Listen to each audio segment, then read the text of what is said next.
বলেছেন, আজকে আমরা যারা বাহ্যিক সৌন্দর্য নিয়ে বেশি গর্ব করি আর কি, আত্মিক সৌন্দর্যের চাইতে বাহ্যিক সৌন্দর্য নিয়ে যারা বেশি গর্ব করি, যদি আল্লাহ পাক আমাদের পোশাকটাকে পরিবর্তন করে দেন, আত্মাটাকে দেহের পোশাক দেন আর দেহটাকে আত্মার পোশাক বানায় দেন, তাহলে দুর্গন্ধে কেউ আমাদের সামনে আসতে যাবে না। কথা আপনারা বুঝতে পারছেন না? আইয়ুব আলাইহিস সালামের আত্মাটা ছিল পবিত্র, পরিশুদ্ধ, তার দেহের মধ্যে রোগ হয়েছিল। আর এই পুরো বিশ্বের ম্যাক্সিমাম লোকের মানুষের রোগ এখন আত্মায়, দেহে নয়। আবার বলছি, হয়তো বুঝতে পারছেন না।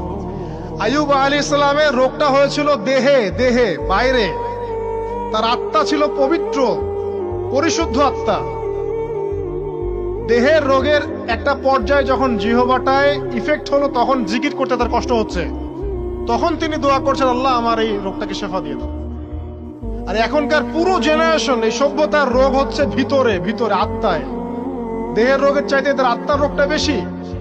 এখন এই আত্মাটাকে যদি দেহ বানিয়ে দেওয়া হয় আর দেহটাকে আত্মার পোশাক পরিয়ে দেওয়া হয়, দুর্গন্ধে কেউ সামনে আসতে চাবে না।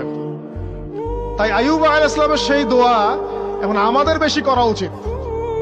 রব্বি আন্নী মাসানিয়া দুররু ওয়া আনতা আরহামুর রাহিমিন। আল্লাহ, আমাদের আত্মায় রোগ এসেছে, এটাকে তুমি শেফা দাও।